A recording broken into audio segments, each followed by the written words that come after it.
Hello friends, myself Priksha Parikh from LJIT. Subject is heat transfer. Chapter is heat exchanger. Today topics are what is heat exchanger and types of heat exchanger. So now first topic is what is heat exchanger. So now heat exchanger means heat exchange, right, by one fluid to another fluid through the equipment which is called heat exchanger. Means a heat exchanger is defined as an equipment which transfer the energy or heat from a hot fluid to the cold fluid with maximum rate and minimum investment and running cost.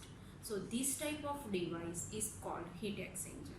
Means in heat exchanger, heat will be transferred from higher temperature to lower temperature, and that type of equipment is called as a heat exchanger. Because of here the heat exchange from hot fluid to cold fluid, so it's called heat exchanger. Now examples of heat exchangers. So first, intercooler and preheaters. So intercooler and preheaters are used in industries. Now condenser and boiler are used in steam plants. Condenser and evaporator are used in refrigeration units. Then regenerators, then automobile radiators, oil coolers for hot engine, milk chiller for milk plant, then several other industry process. So those are the example of heat exchanger which we are used in industry purpose and for the heat transfer from one fluid to another fluid. This is the one of the cross section of the heat exchanger. Now this is the one tube and this one the shell.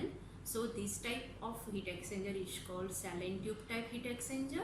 Now here cold fluid is flow from this direction to this direction, and that time hot fluid is coming from the upper side, and then it's a flow surrounding this cold fluid pipe tube, and then it's going to outside. So that time the heat is transferred from hot fluid to the cold fluid. So here the temperature will be low, and then here outer temperature will be high, so it's a warm fluid. So cold fluid become warm fluid, and here warm fluid become cold fluid. Now this is the classifications of the industrial heat exchanger.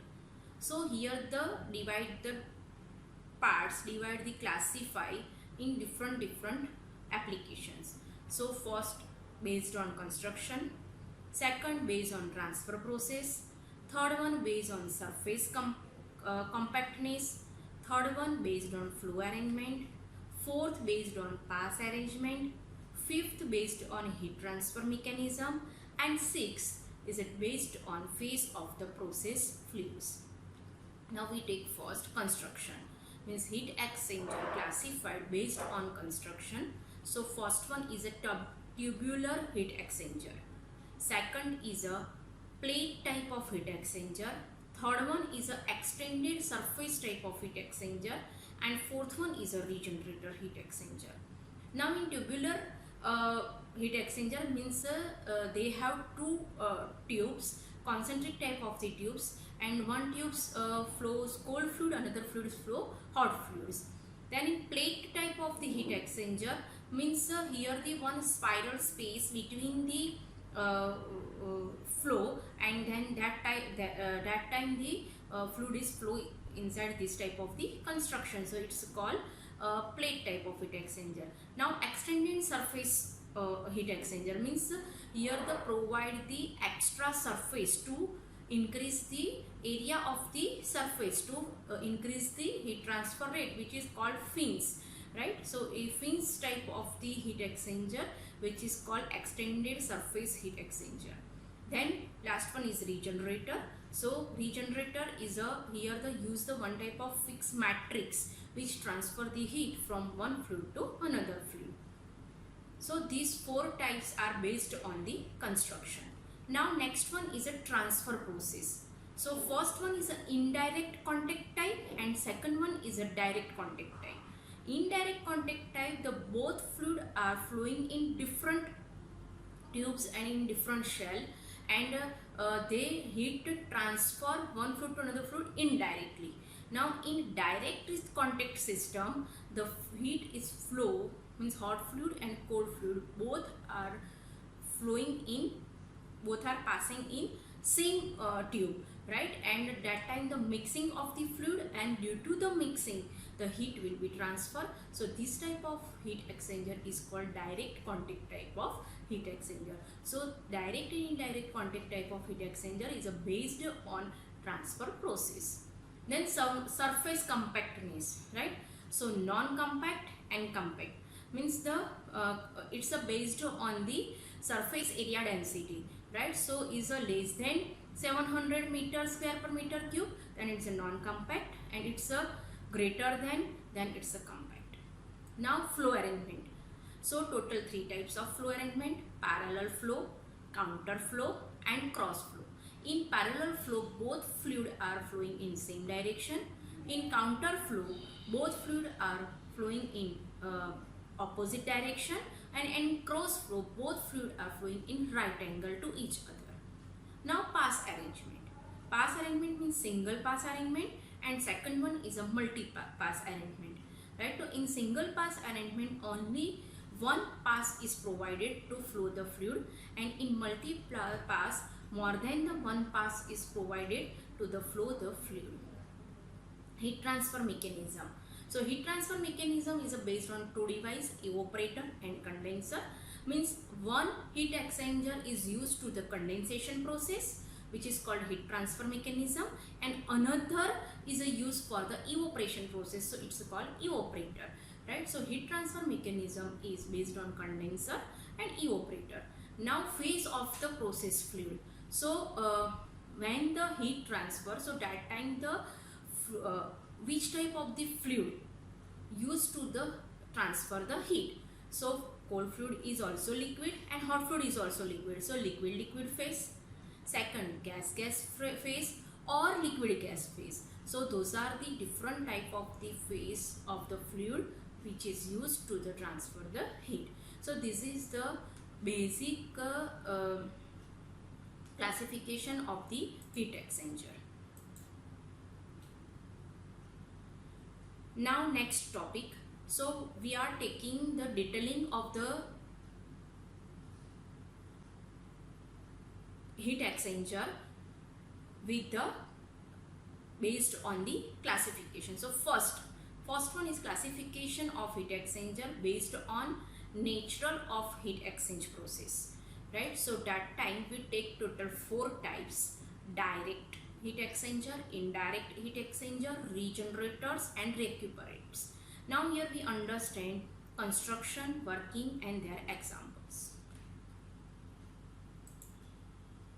So now first one, direct contact heat exchanger.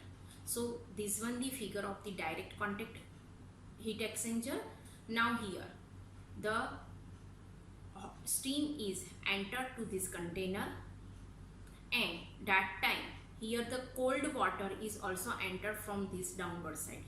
So here mixing of the steam and cold water inside the container, and the heat of the steam is transferred to the cold water. So cold water become the one type of the non-conventional gas, and which is going to outside, right? And same steam is connect with this, and hot water is going to outside, right? So cold water is here, cold water is enter here and then going to outside. So here the directly heat is transferred by these two fluids, right? Steam and cold fluids are mixing inside the container. So this type of heat exchanger is called direct contact heat exchanger. Now heat exchange by direct mixing of hot and cold fluid, so which is called direct direct contact heat exchanger, right? Then examples. So in industry, cooling towers, which are used in thermal power stations to cooling the fluid. Then jet condensers, which are used in the jet aeroplane, right? Then direct contact fluid heaters. So these type of the devices are the example of the direct contact heat exchanger. Then how to works? So steam gives its latent heat to the cold water and gets condensed, and steam convert into hot water, which is going to outside, and extra non-conventional gas which is leaves from the container from the outside. So this type of the heat exchanger is called direct contact heat exchanger. Now next one type is indirect contact heat exchanger. So here the heat transmit through a wall which separates two fluids, right? And it's a two types, regenerators and recuperators, right? So now here first we take the regenerator. Now what is the regenerator? So this is the one diagram of the regenerator. Now here the water is distributed from this, means water in, then water is sprayed on the matrix. This is the one matrix which have small holes, right? And this water is sprayed on that, and then the water is coming from the outside. That time hot air is enter from this lower direction, and then water is absorb the heat from the air, and then air is going to outside, right? So this one is an indirect contact of the heat exchanger. So here they provide the matrix which made from solid particles.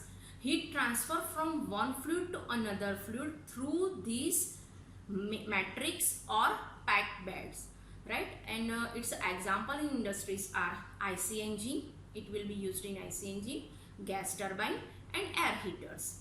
Now how it's work? So matrix is rotate inside the container, heat absorbed and stored by the solid particles when hot fluid flow and heat released to cold fluid periodically, right? So here the matrix is rotated. So first is water is enter, right? So that time the heat absorbed by the matrix from the water, then air is enter. So that time it's a heat released to air by the matrix. So this is the process which is done inside the regenerator. Now main parameters of the matrix. Which type of the matrix is used? So which has a highest heat capacity, right? Then the rate of absorption is high and the rate of release heat is also high. So this type of the heat exchanger is called regenerator.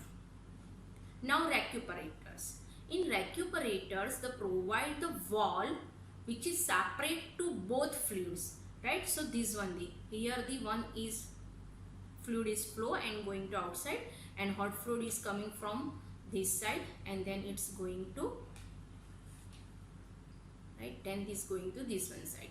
So here provide the one wall which absorb the heat and which release the heat, right? So heat transfer through the wall or pipe or tube, then this type of the heat exchanger is called recuperators.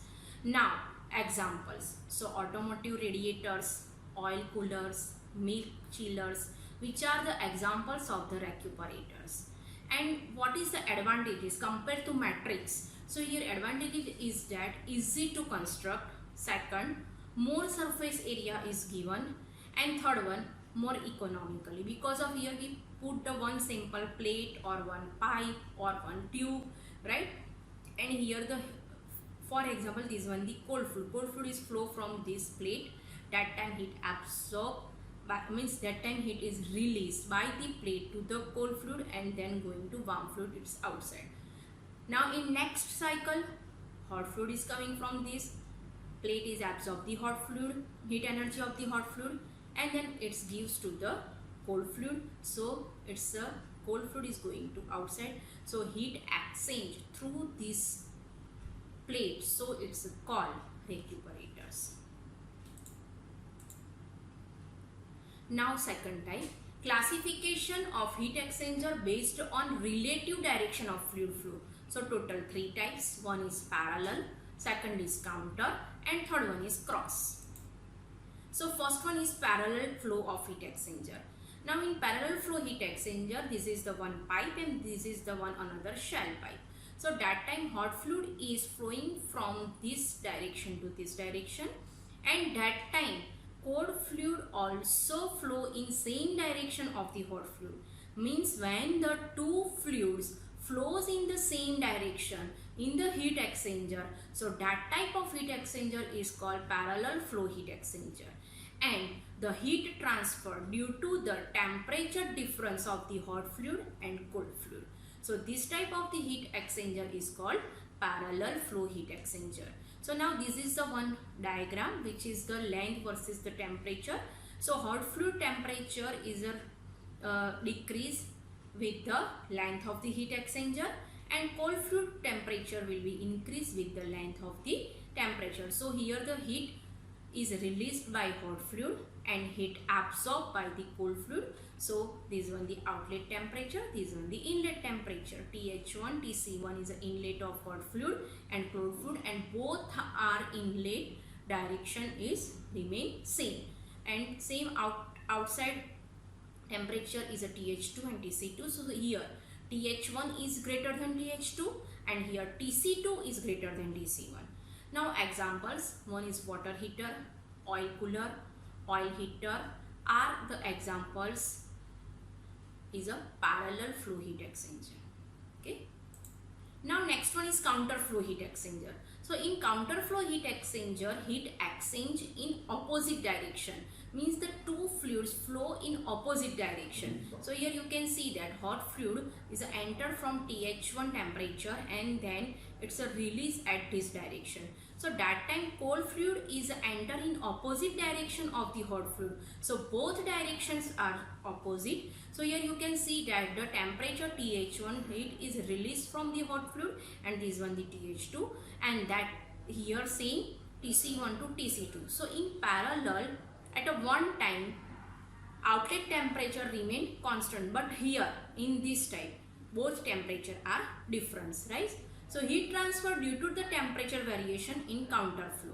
It gives maximum heat transfer for a given area, and it is a most favorable because of this is a gives the maximum length to transfer the heat, and maximum heat will be transferred from hot fluid to cold fluid.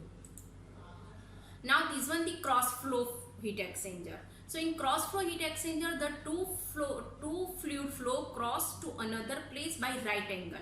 Means here this one the cold hot fluid is going to inside and outside in the tubes, and that time hot fluid is flow from the upward side to lower side, and that time it's the mixing. So here two type, mixing and unmixed fluid. So this one the mixed one fluid and unmixed another fluid, right? And it's an example of automobile radiator. So here that time the cold fluid absorb the heat from the hot fluid which is passed from the tubes. Then in unmixed fluids, both are unmixed fluids. So that time hot fluid and cold fluid both are separate, and both are fluid in separate passes, right? Separate tubes and separate baffles. So that time this fluid is going to downward side, straight side, right? So no mixing, unmixed fluid, right? So it is used the cooling unit of refrigeration system. So these are the example of the cross flow heat exchanger. Now third one is a classification of heat exchanger based on design and construction. So first one is concentric tube heat exchanger, second shell and tube heat exchanger, third one multiple shell and tube heat exchanger, and fourth one compact heat exchanger. So now we go for the first concentric tube heat exchanger. Now one fluid carries by the each concentric tubes, means here the number of concentric tubes are provided, and which is the carries the one fluid, and another fluid is flow in the shell, right? So that time the maybe its direction will be parallel or maybe counter, right? So this is the concentric tube type of the heat exchanger. So here you can see that the heat is a one fluid is flow. So here you can see that cold fluid is enter here, and then it's a flow due to the waffles surrounding to the concentric tubes, and then it's coming out. Same here, the hot fluid is going to inside the tubes, and then it's going to tubes and coming out from the tubes, right? Now next one is cell and tube type of heat exchanger, or multi-shell and tube type of passes heat exchanger, or compact heat exchanger. So here provide the number of cells are more than one, number of tubes are provided more than one. So here you can see that fluid is enter from this tube, this is the tube, and it's a flow like this, right, from one shell to another shell and then going to outside.